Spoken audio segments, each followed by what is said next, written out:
David was born into a Christian family. His parents loved him very much and always taught him about God. They went to church every Sunday and prayed together. David watched them, but as he grew older, he started making different choices. Instead of following his parents' teachings, David chose to spend his time with many different women. He went out to parties and lived a carefree life. His parents noticed and worried about him. They often told him, "David, you need to stop this and give your life to God. You should think about becoming a pastor." But David didn't want to listen. "That's not my life," he would reply. He wanted to live freely, away from responsibilities. One day, David's mother sat him down, looking very sad. "David," she said, tears in her eyes, "I love you so much. If you don't change, I don't know what will happen to you. I might even harm myself. I can't bear to see you throw your life away." David was shocked by her words. He loved his mother and couldn't imagine losing her. This made him think about his choices. He realized he needed to change, not just for himself, but for his family too. Reluctantly, David agreed to give his life to God. His mother was relieved and grateful. "Thank you, David. I knew you could find your way back," she said, hugging him tightly. After many talks and pressure from his parents, David finally agreed to give his life to God and become a pastor. He opened a church, and at first, everything seemed to go well. People came to his church to listen to him speak about faith and kindness, and he felt fulfilled. His parents were proud, and David was happy to see his church growing. But soon, something changed. Another man of God named Pastor Jerry opened a church nearby. Pastor Jerry's church was packed with people. He became known for performing miracles, and many people from David's church started going there instead. They heard stories of people being healed, prayers being answered, and problems disappearing. They wanted to see miracles, and Pastor Jerry's church seemed to offer that. As more and more people left, David's church began to feel empty. The chairs that used to be full now sat vacant. David felt disappointed and worried. He started to doubt himself and wondered if he was doing something wrong. He didn't perform miracles in his church. He simply taught about faith, love, and living a good life. One Sunday, only a few people showed up for his service. David's heart sank. He could feel his confidence slipping away. He thought to himself, "Maybe I'm not a good enough pastor. Maybe people don't want to hear what I have to say." David sat down with his parents that night. His mother saw the sadness on his face and gently asked, "What's wrong, David?" "Mom, people are leaving. They're going to Pastor Jerry's church. He performs miracles, and I don't. I feel like I'm failing," David replied. His mother listened and then said, "David, remember why you started this journey. It wasn't about miracles. It was about sharing the message of love and faith. God has a plan for everyone. Trust in Him, and He will show you the way."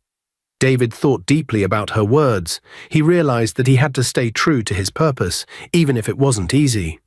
David decided he wouldn't give up. Every morning, he woke up early, went out, and preached to anyone who would listen. He walked through the streets, telling people about God's love and forgiveness, hoping to bring new members to his church. One morning, as he was preaching, a woman approached him.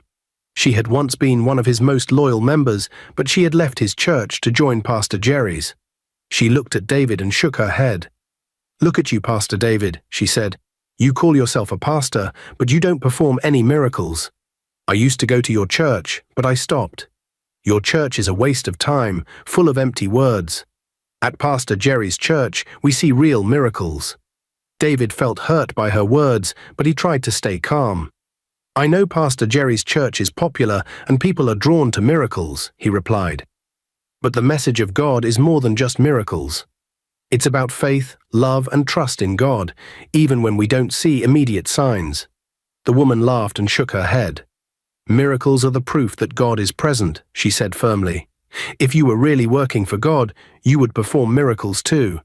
That's why I stopped going to your nonsense church." David's heart sank. He cared for his church and wanted people to feel welcome, but he knew he couldn't force anyone to stay. Even as he tried to convince her to come back, she refused. Before she walked away, she looked at him and said, "If you want people to come to your church, start showing God's power. Words aren't enough." After she left, David stood there feeling defeated. The words echoed in his mind, filling him with doubt. Maybe she's right, he thought. Maybe people won't believe in my message if they don't see miracles. David was feeling defeated. After hearing the woman's harsh words, he went home frustrated and tired. That night, he sat with his mother and said, "Mum, I'm done. This is not the life I want. People are leaving my church. They say I don't have God's power because I don't perform miracles. No one is coming anymore." His mother looked at him with kind eyes and said, "David, I know this is hard, but you need to be strong and patient. Rome wasn't built in a day. With time, your church will grow. Trust in God and don't give up." But David was too upset to listen. He shook his head angrily, got up, and stormed out of the house. He walked down the lonely streets, feeling completely lost. His mind was filled with questions and doubt. He wondered if he was even meant to be a pastor. As he walked alone under the moonlight, an old man suddenly appeared out of nowhere. David was startled. The man had a wise face, his hair and beard white as snow, and his eyes sparkled like he knew all the answers. "David, my son," the old man said in a gentle voice, "I see you are worried. Tell me what troubles you." David was shocked. He hadn't seen this man before. "Who are you?" he asked. The old man simply smiled and said, "I am here to help you. I know about your church, and I know how hard you've tried. But let me tell you something, David. Pastor Jerry uses special powers to heal the sick and make miracles happen. His powers don't come from faith alone. If you want to be like Pastor Jerry and have a full church, you must go the spiritual way." David felt a chill down his spine. "Are you saying he uses dark powers?" he whispered. The old man nodded slowly. "Yes, David, there are powers that can make miracles happen, but they are not from God. If you want to make people believe in you, you can use these powers too." David shook his head firmly. "No, that goes against everything I believe. I want people to come to my church because of God's love, not because of tricks." The old man looked at him and smiled mysteriously. "I understand. But remember this. If you ever change your mind, just shout, 'Great One,' 3 times, and I will appear. I can give you the power you desire." With that, the old man disappeared into the shadows as quickly as he had appeared, leaving David alone on the dark street. David walked home deep in thought. He knew he could never use dark powers, but he also wanted his church to grow. As he lay in bed that night, he couldn't stop thinking about what the old man had said. The temptation was strong, but he knew it was wrong. "No, I won't do it," he finally said to himself. "I want to do this the right way.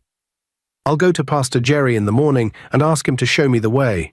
Maybe there's something I can learn from him." David felt more at peace with his decision and closed his eyes, hoping for a better tomorrow. The next morning, David put on his best suit and went to see Pastor Jerry. He had decided to ask him directly how he had built his church so fast. When he arrived at Pastor Jerry's office, he greeted him politely. "Good morning, Pastor Jerry," David said. "I want to be like you. I want my church to be full like yours." Pastor Jerry looked confused. "What do you mean, David?" David took a deep breath and said, "I know you use special powers to perform miracles. Please show me the way. Tell me how to make my church grow like yours." Hearing this, Pastor Jerry's face changed. He looked angry. "David, what are you saying? I don't use any special powers. Everything I do is with the power of God. You shouldn't come here and accuse me like this." But David didn't believe him. "Stop lying," he shouted. "Your church has only been open for a few months, and you already have 2 branches. People say you heal the sick and make miracles happen. I know it's not just God's power. Show me the way." Pastor Jerry had enough. He stood up and pointed to the door. "David, you have no faith, and you don't trust God. You think miracles are just tricks. You're saying nonsense, and I won't allow it in my church." David felt angry and embarrassed. Pastor Jerry's words stung, but he tried one last time. "Please, Pastor Jerry, just show me how you do it." But Pastor Jerry shook his head and shouted, "Get out. Don't ever come back to my church." Feeling defeated, David turned and left. As he walked back, he felt ashamed and confused, wondering if he'd ever find a way to make his church grow without using the wrong path. When David got back to his little office, he felt sad and frustrated. He thought about how Pastor Jerry had treated him, and how he had been so desperate to find a way to make his church grow. As he sat at his desk, he remembered the old man's words from the night before. With a mix of fear and excitement, he decided to call the old man. "Great one, great one, great one," David shouted. Suddenly the air around him began to shimmer, and the old man appeared with a loud laugh. His eyes sparkled with mischief. "I knew you would call me, David. I see you are so desperate for power. Don't worry, I will help you. But first, you must go on a day's journey to another world." David's heart raced. "Another world? What do you mean?" he asked, feeling both scared and curious. The old man smiled, his beard fluttering slightly in the breeze. "This world is full of secrets and magic, but it can be dangerous too. You will need to complete some rituals to gain the powers you seek. Are you ready for this journey?" David took a deep breath, feeling the weight of his decision. He wanted to prove himself and help his church grow, even if it meant stepping into the unknown. "Yes, I'm ready," he replied. "Good," the old man said, "but remember you must follow my instructions carefully. The journey will be long, and you will face challenges along the way. Only the brave can succeed." With that, the old man waved his hand, and suddenly the room around David began to change. The walls melted away, and he found himself standing at the edge of a dark forest. The trees loomed high, their branches twisting like fingers reaching for the sky. A mist hung low in the air, and David felt a chill run down his spine. "Follow the path and don't stray from it," the old man instructed. "The journey will take you to the spiritual world. You will need to find 3 magical items to complete the rituals." David nodded, feeling a mix of excitement and fear. He stepped onto the path, which was narrow and winding. As he walked, strange sounds echoed around him, whispers in the wind, rustling leaves, and the distant roar of something large. After walking for what felt like hours, David reached a clearing where he saw the first magical item, a shining golden feather. It floated above a small pond, glimmering in the dim light. David reached out to grab it, but suddenly a shadow moved behind him. He turned quickly to see a giant, dark creature emerging from the trees. Its eyes glowed red, and it roared fiercely. David's heart raced as he realized he had to act fast. He remembered the old man's words about bravery. "Leave me alone," David shouted, trying to sound brave. The creature snarled but paused, as if surprised by his courage. In that moment, David reached for the golden feather and grasped it tightly. As soon as he held it, a warm light surrounded him, and the creature shrieked in fear, retreating back into the shadows. Breathing heavily, David knew he had to keep going. He continued down the path until he reached a dark cave.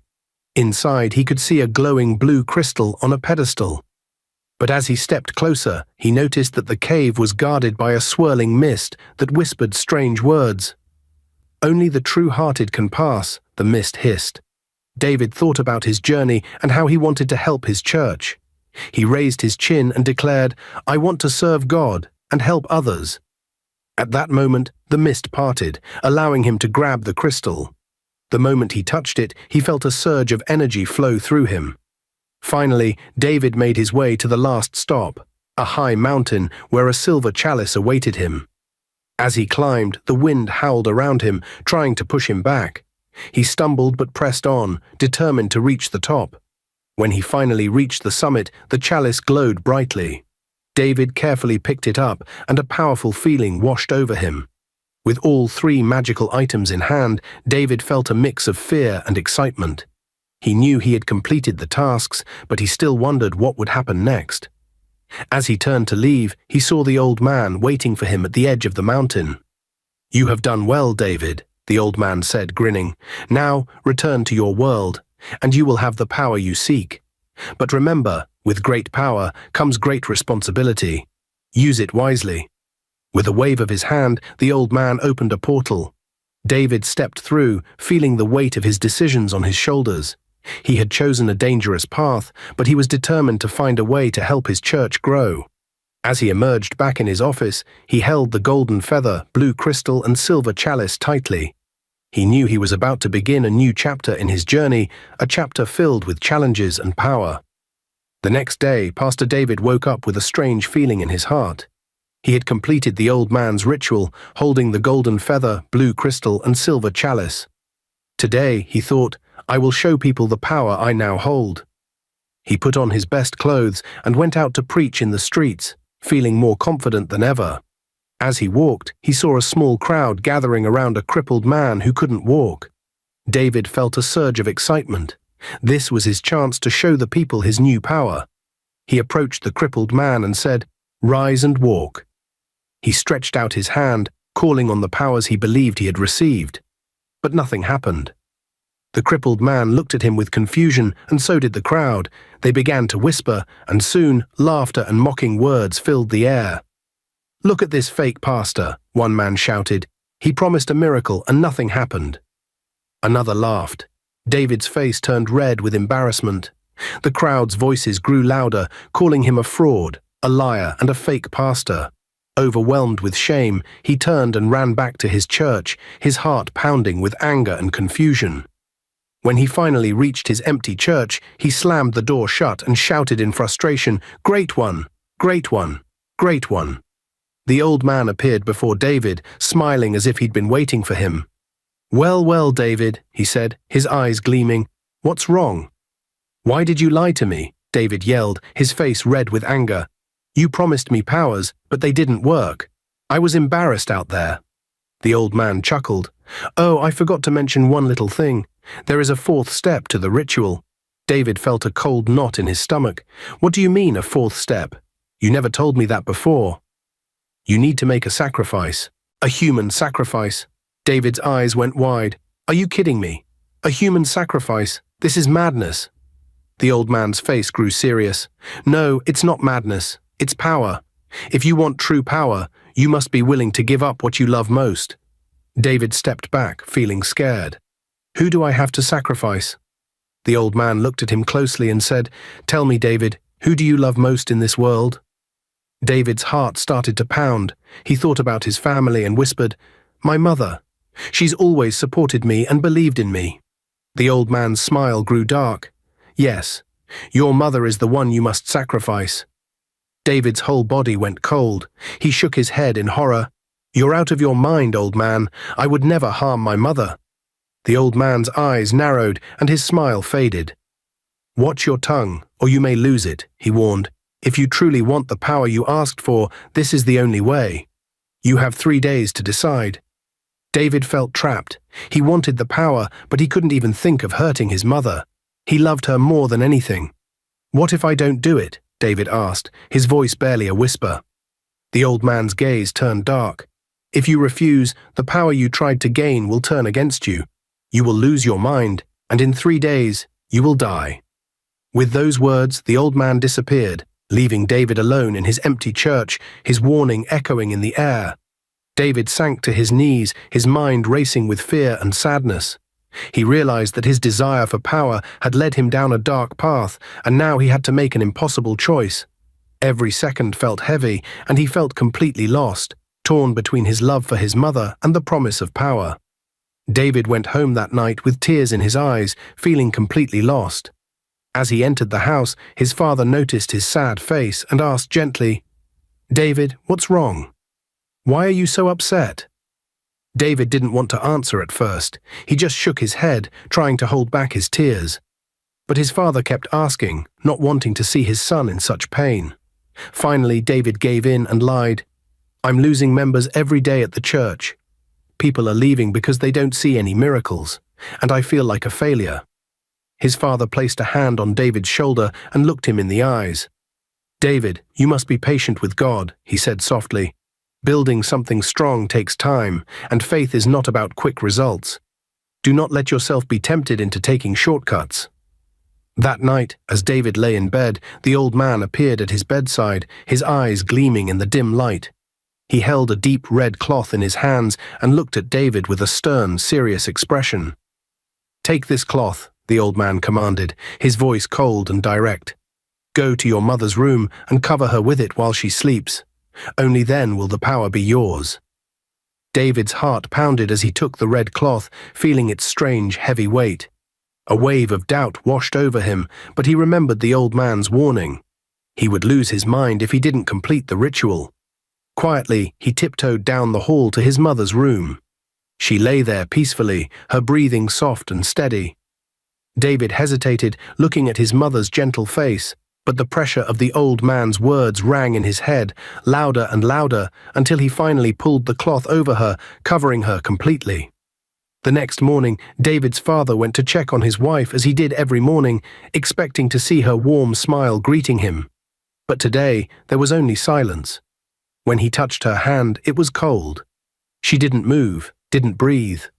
A wave of shock washed over him as he realized she was gone. His heart broke as he fell to his knees beside her, crying out in disbelief. "No, no, please, wake up," he whispered, his voice shaking. Tears streamed down his face as he clutched her hand, hoping somehow she would come back to him.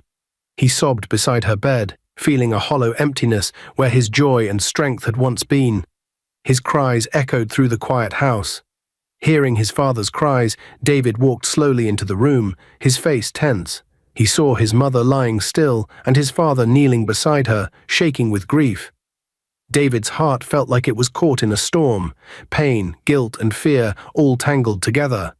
He wanted to look away, but he knew he couldn't. He was the reason his mother was gone. David took a deep breath, trying to steady himself, and knelt beside his father. He forced himself to cry, letting tears fall down his face. Some of the tears were real, for he did love his mother deeply, and now she was gone forever. But part of him cried out of guilt, for he knew he had brought this upon her. "Oh, Mother," David whispered, his voice cracking, "why did this happen?" His father's sobs grew louder as he held onto his wife's hand, his face filled with heartache. David's father didn't notice the shadow of guilt in his son's eyes. 2 days after his mother's funeral, David returned to his church for the Sunday service. He felt tired and sad, but when he arrived, his mood changed quickly. He was shocked to see the building packed with people. Not only was every seat taken, but many people stood outside, peeking through windows and doors just to get a glimpse of the service. David felt a rush of excitement and smiled, feeling proud. At that moment, he thought his sacrifice had finally paid off. As the service began, David stood in front of the crowd, and everyone listened closely to his words. People looked at him with respect, and for the first time, David felt powerful. He introduced himself as Prophet David, proud of his new title. His words were full of energy, and people nodded along, feeling moved by his preaching. Suddenly, a woman walked through the crowd, leading a blind man by the hand. She brought him to the front, where David stood, and asked, "Prophet David, please help him. He cannot see. Pray for him to be healed." David looked at the blind man, feeling both nervous and excited. He remembered what the old man had promised, that with his mother's sacrifice he would gain special powers. David lifted his hands and began to pray loudly, asking for the man's sight to be restored. The whole crowd was silent, watching and waiting. Then something amazing happened. The blind man blinked, looked around and shouted, "I can see! I can see!" His face lit up with joy as he looked at the crowd for the first time. The people gasped, then cheered and clapped, thrilled by the miracle they had just witnessed. Some people even started to cry with joy, and many praised David, calling him a true prophet. Word about David's church spread quickly. People who heard about the miracle wanted to come and see the prophet David for themselves. Soon his small church became the talk of the town, and more people than ever came to his services. David felt happy and proud of the power he now held, enjoying the respect and admiration from everyone around him. As the weeks went by, David's church continued to grow at an unbelievable pace. People filled the seats every Sunday, and more miracles were said to happen in each service. But David's father began to feel uneasy. He noticed how quickly the church was growing and started to hear whispers around town. Some people were gossiping, saying that David's success seemed strange, and there were rumors that he might have used his own mother for some kind of ritual. One evening, David's father decided to talk to him. He called David to sit down and looked him in the eye, his face serious but filled with concern. "David," he said gently, "I want to ask you something, and I need you to be honest with me." David looked at his father, his face turning serious as well. "What is it, father?" he asked, already feeling a bit defensive. His father took a deep breath and said, I've been hearing things, David. People are saying strange things about how your church is growing so fast. Some are even saying—" He paused, not wanting to believe the words he was about to speak. "Some are saying you may have done something wrong to gain all this powers, that you used your own mother." David's face darkened with anger. He felt insulted, as if his father was doubting him and his work. "How could you think that, Father?" he said, his voice rising. "I am a man of God. I prayed, and the power of God answered me. How could you even listen to such rumors?" His father stayed calm, though his eyes were filled with sadness. "I just want to make sure, David. The way things changed so quickly, it doesn't feel natural. I've seen many churches grow, but never like this." David clenched his fists, feeling a mixture of anger and guilt he tried to hide. "You don't have faith, Father. Instead of supporting me, you believe these lies and rumors." He felt his voice rising again, but he didn't care. "And why don't you come to my church anymore, Father? Why don't you see for yourself the miracles that happen there?" His father sighed and looked down.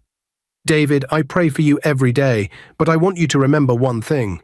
There is no shortcut to true faith. Miracles don't come from just anywhere. Be careful, my son." David stood up, his heart pounding. "I don't need this. I'm doing God's work, and if you can't believe in me, then maybe you shouldn't come at all." Without another word, David walked away, leaving his father alone, feeling hurt and more suspicious than ever. David's mind raced as he left the room.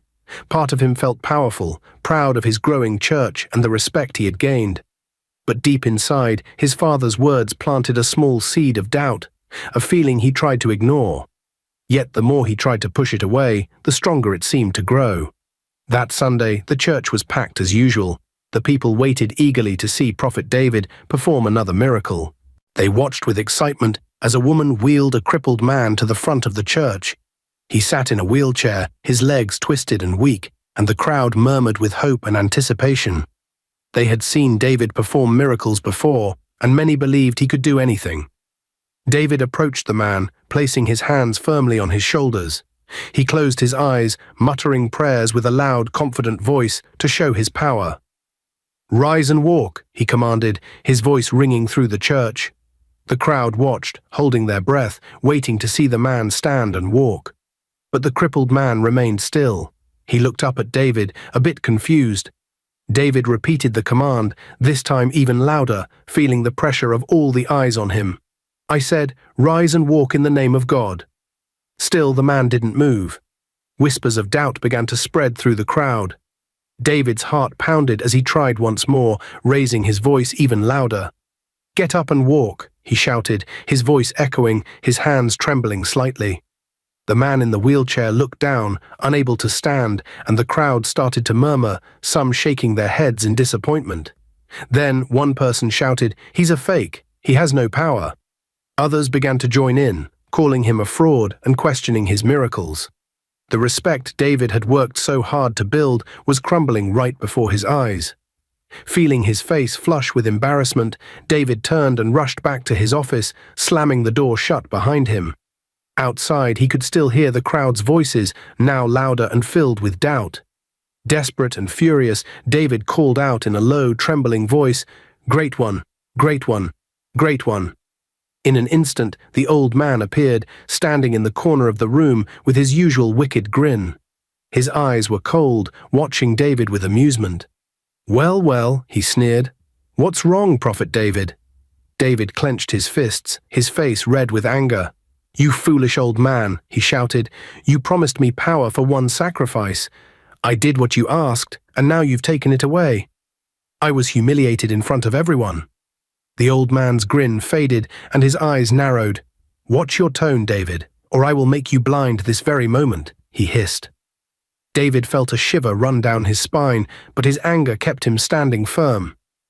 The old man continued, his voice calm but dangerous. "Power comes with a price, David.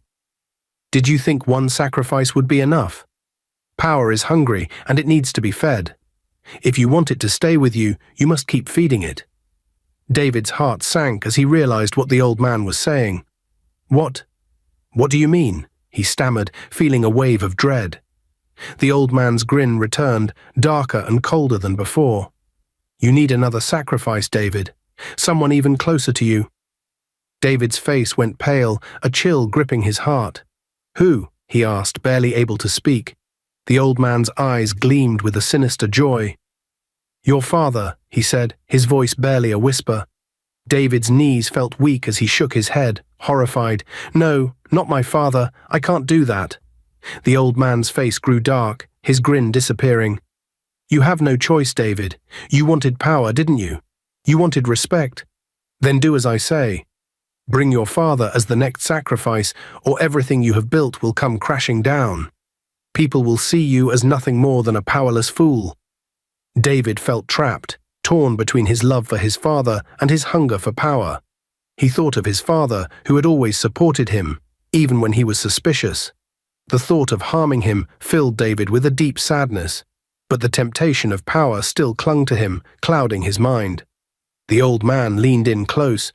You have 3 days, David. If you do not bring your father, I will take everything from you. Your church will fall, and you will suffer. You will feel madness creep over you until you beg for mercy. With those final words, the old man disappeared, leaving David alone in his office, shaking with fear and confusion. He sank into his chair, his heart pounding. He thought of the crowd outside, people who had once believed in him, now doubting his power. Yet the price of that power was now tearing his life apart. For the first time, David felt truly lost, caught between his love for his family and his dangerous quest for power. Without thinking twice, David did as the old man instructed. That evening, when he prepared dinner for his father, he slipped a special powder the old man had given him into the food. David's heart raced, but he kept his face calm as he placed the food in front of his father. His father, tired after a long day, sat down at the table, ready to eat. David watched closely, barely breathing as his father picked up his fork. But then, just before he took a bite, his father paused, put his fork down, and bowed his head in prayer. Dear Lord, bless this food and keep us safe. Watch over us tonight and protect us from harm. His father prayed softly. David felt a jolt of fear. What if his father's prayer was strong enough to stop the powder from working? He tried to push the thought away, but as his father ate, he began to worry. After dinner, his father seemed unusually tired. David watched as he yawned and rubbed his eyes, then slowly got up and went to his room to sleep. This must be it, David thought. By morning, it will all be over. That night, David could hardly sleep. He tossed and turned, imagining the power he would gain and the respect he would finally have. But as morning came, his excitement turned to nervousness. What if something went wrong? As he sat in the living room, still half expecting bad news, he suddenly heard footsteps down the hall. His heart stopped. Slowly he turned his head toward the sound, and to his shock, he saw his father walking toward him, looking perfectly fine and cheerful. Good morning, David, his father said with a smile, stretching and yawning. Did you sleep well? David's mouth fell open and he couldn't speak for a moment. His mind raced. How was this possible? He was certain the powder would work. Good morning, Dad, David managed to say, trying to hide the shock on his face. His father didn't seem to notice anything strange. He simply poured himself a cup of tea, humming to himself, completely unaware of David's panic. David felt his heart pounding, his mind spinning. Had the powder failed? Or had his father's prayer protected him somehow? David returned to his secret office, heart pounding and mind racing. He stood in the dim light and called out, "Great one! Great one! Great one!" The old man appeared, his shadowy figure looming before David. His smile was wide, but it didn't reach his eyes. "Ah, David, you've summoned me again. What troubles you now?" David's voice trembled with urgency. "My father is still alive.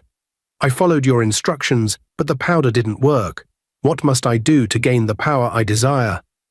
The old man's expression turned serious, and he leaned closer. "Your father's spirit is stronger than I anticipated. He has a deep faith that protects him," he said. "Then what can I do?" David pleaded, desperation creeping into his voice.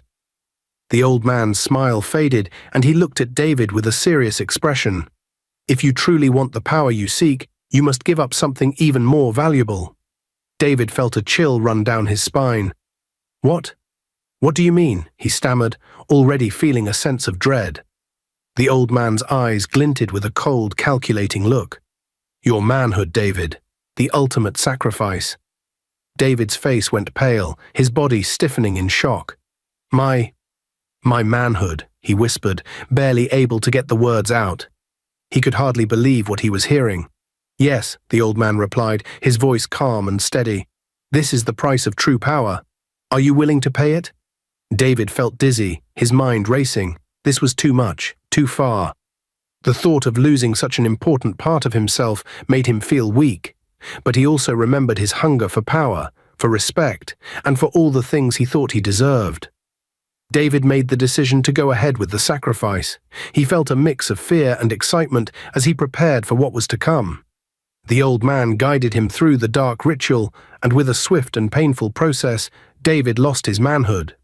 It was a heavy price to pay, but as the days passed, he began to feel different. Powerful. Soon after the sacrifice, David's church started to grow rapidly. People came from all over to see the miracles he performed. The stories spread quickly, and he opened a new branch of his church in a nearby town. David was thrilled as he stood before large crowds, preaching confidently and performing what he claimed were miraculous healings. He felt like a true prophet. One Sunday after a particularly busy service, David's father came to visit him at the church. He looked around in awe, amazed at how successful David had become. "Son, you've done so well for yourself," he said with pride. "Your church is thriving. Why don't you think about getting married? A family would make your life even more fulfilling."